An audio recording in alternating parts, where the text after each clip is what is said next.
We talk a lot about bringing your whole self to work and to really engage, and if you can engage people's hearts and minds, then you get a really engaged workforce, a productive, efficient workforce that will engage in our customers as well. I strongly believe that it is a part and parcel of the leadership responsibility that we look after the well-being of the people who work for us. We actually have a responsibility to educate our people more broadly, not just what's happening to be able to do your job well, but to actually live a great life. Raising the awareness of these issues has been real and okay, and that we're here to support and assist each other is I think paramount for any leader who wants to have a team that is engaged and able to do their best.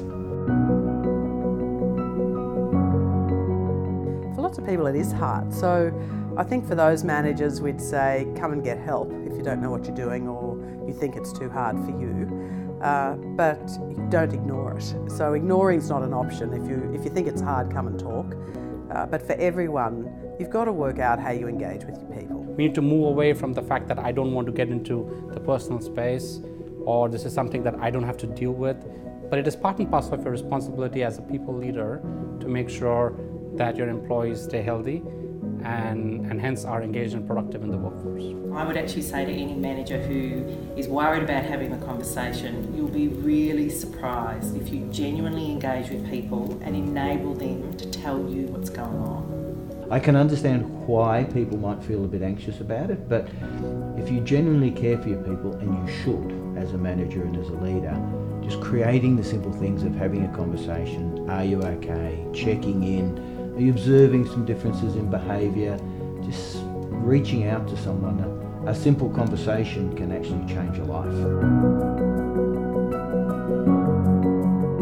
I think Are You OK is a great movement because it encourages people to come out of that shell and actually have that conversation. It's not only about having a conversation with people who work for you, but also who you work with, who you work for. It was very symbolic. It was an easy thing to do and to create and to promote, and now it's sort of grown from there. So taking a simple idea and just getting it ingrained in the culture and the dialogue has been very impactful for us. I like the idea that it's as simple as people saying to each other, are you okay? And it's okay to have that conversation. So I think it was a very good device to start the workplace conversation that hadn't been happening. When someone says, I'm not good, we need to make sure that people have the skills and the confidence to be able to see that through. So Are You OK is just such a lovely way to give people the courage and the skills and to empower people to be able to do it. And that's why we got involved.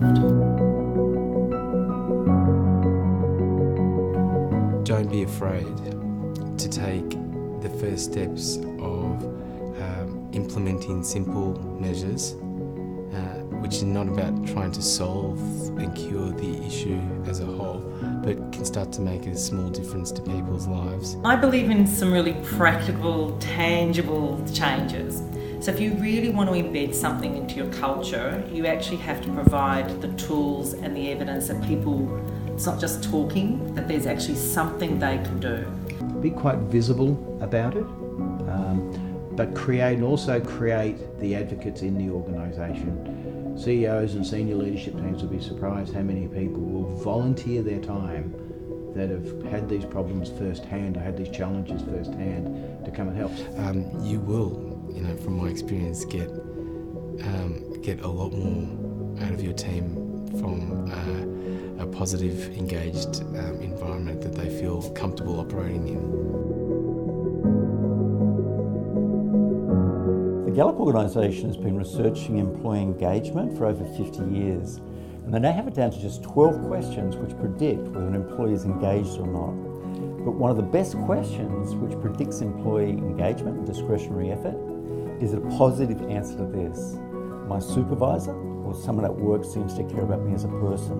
And this has been asked in over 10 million times in over 100 countries. The more people that strongly agree with that, the higher the profit, the higher the productivity, the higher the customer service levels, and the longer the employee stays with the organisation.